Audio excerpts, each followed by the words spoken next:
ओहो, आ गए वीडियो में। नमस्ते। पलट कर लो नमस्ते नमस्कार। ठीक है, वीडियो स्टार्ट करें। कक्षा 8 विज्ञान ऑब्जेक्टिव पर्सन फसल उत्पादन एवं प्रबंध पाठ का नाम। कितने पर्सन सही होते हैं अगर बता देते कमेंट बॉक्स में तो अच्छा रहता, वरना कोई बात नहीं है। वीडियो स्टार्ट करना है मेरे को। तो पहला प्रश्न है, फसल से क्या अभिप्राय है। 4 ऑप्शन दे रखे हैं आपके पास, बहुत तगड़े तगड़े। कि अनेक किस्म के पौधे एक ही छोटे स्थान पर उगाना, एक ही किस्म के पौधे अनेक स्थानों पर उगाना, और एक ही किस्म के पौधे किसी छोटे क्षेत्र पर उगाना, और एक ही किस्म के पौधे किसी स्थान पर बड़े पैमाने पर उगाना। ये 4 ऑप्शन है। थोड़ा सा जूम कम कर दिया है। यहाँ पर वीडियो पॉज करके सोचिए क्या आंसर होगा, और अपना आंसर रख लीजिए किसी रफ कॉपी में। लास्ट में बता देना सही हुआ या नहीं। तो अब इसका उत्तर देखते हैं। इसका उत्तर हो जाएगा डी। एक ही किस्म के पौधे किसी स्थान पर बड़े पैमाने पर उगाए जाते हैं, तब उसको फसल कहते हैं। अगले प्रश्न में चलते हैं फिर। अगला प्रश्न है, कौन सा फसल का प्रकार नहीं है। ए खरीफ की फसल, बी जायद की फसल, सी पहाड़ की फसल, डी रबी की फसल। मेरा यह मानना है कि जिसने भी एक बार भी पाठ खोल कर देखा हो तो ये प्रश्न जरूर सही होगा। तो मैं बता देता हूँ इसका आंसर।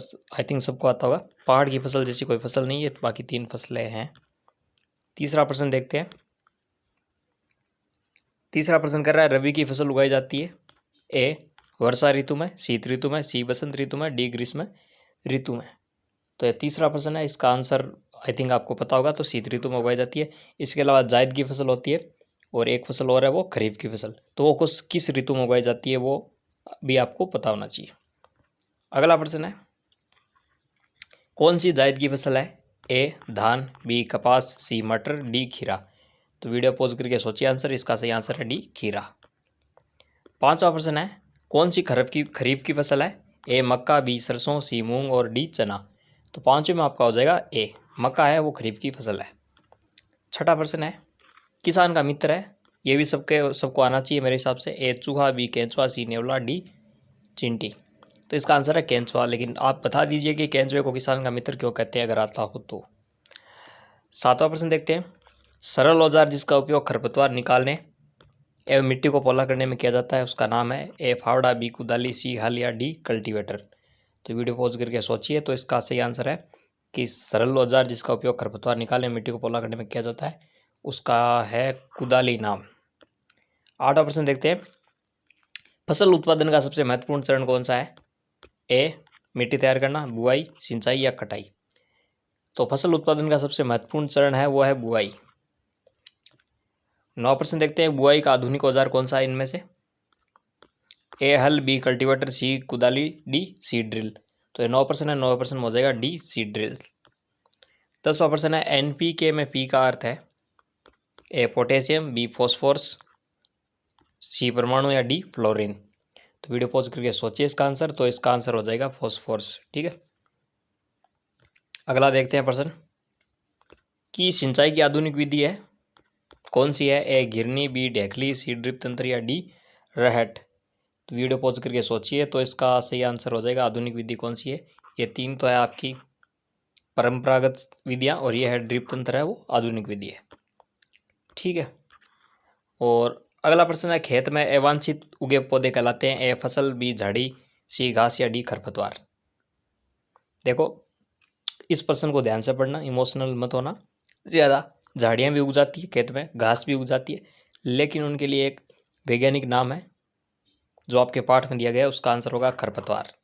घास भी उगती है तो अवांछित ये भी उगती है, झाड़ियाँ भी उगती है, लेकिन अपने को आंसर ध्यान रखना कि खरपतवार कहते हैं। ये दोनों शामिल हो सकती है, घास भी हो सकता है, झाड़ी भी हो सकती है, छोटे पौधे हो सकते हैं, सबको मिलाकर खरपतवार कहते हैं। ठीक है, अगला प्रश्न है, खरपतवार हटाने को क्या कहते हैं। ए जुताई, बी निराई, सी कुटाई, डी सिंचाई। तो 13वें के अंदर कुटाई तो होगा ही नहीं। कुटाई तो वो होती है जो टीचर आपकी क्लास में करते हैं जब आप पढ़ते नहीं हो। ठीक है, तो 13वें के अंदर हो जाएगा बी, निराई कहते हैं उसको। ठीक है, खरपतवार हटाने को। 14वां प्रश्न है, फसल पक जाने के बाद क्या की जाती है। ए निराई, बी जुताई, सी कटाई, या डी सिंचाई। तो 14वें का क्या हो जाएगा। फसल पक जाने के बाद पानी थोड़े देंगे उसके अंदर। सिंचाई नहीं नहीं नहीं नहीं, कटाई हो गई, कटाई की जाती है। ठीक है, 15% है उर्वरक के बारे में कौन सा कथन गलत है, यानी 3 सही है, गलत है। यह मानव निर्मित लवण है ना, एक साल्ट है, ठीक है। निर्माण इसका फैक्ट्रियों में होता है, इससे मिट्टी को ह्यूमस प्राप्त होता है, इसमें पोषक पदार्थ प्रचुर मात्रा में होते हैं। सोचिए, बहुत तगड़ा प्रश्न है, ठीक है ना, बहुत बढ़िया प्रश्न आया है। तो इसमें कौन सा हो जाएगा, सोचिए सोचिए सोचिए, इसका आंसर हो जाएगा इसमें, इससे मिट्टी को ह्यूमस प्राप्त होता है, कुछ प्राप्त नहीं होता, ह्यूमस वगैरह नहीं होता, बाकी 3 सही है, ठीक है। अगला प्रश्न देखते हैं। 16 प्रश्न है, खाद के बारे में गलत कथन बताइए। खाद प्राकृतिक पदार्थ है जिसका निर्माण पौधे या गोबर के अवशेषों से होता है, इससे मिट्टी को प्रचुर मात्रा में ह्यूमस मिलता है, इसका निर्माण किसान खेत पर कर सकता है या कर सकते हैं, जो भी है, ठीक है। और पादप पोषक NPK प्रचुर मात्रा में होते हैं।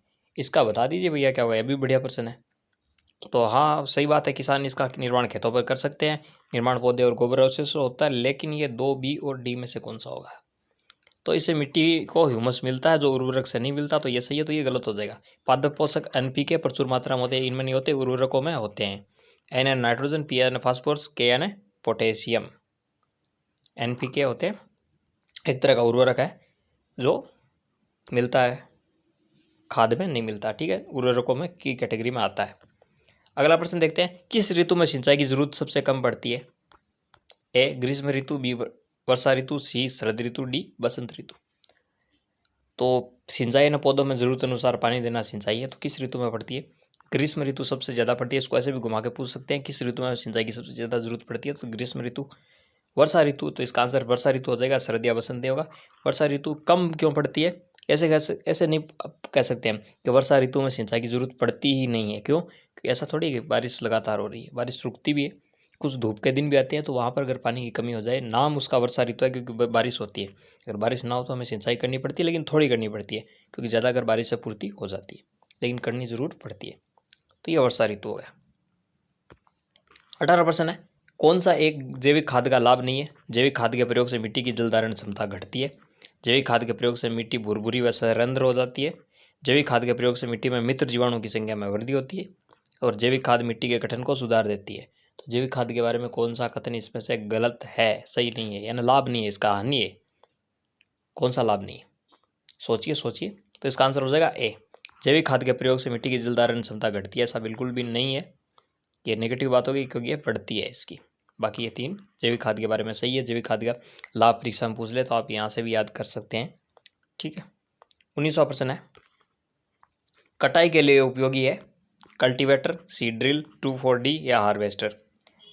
तो इसका आंसर तो मैं अभी बता दूंगा, लेकिन आप ये बताइए कि 2,4-D क्या होती है, अगर आता हो तो।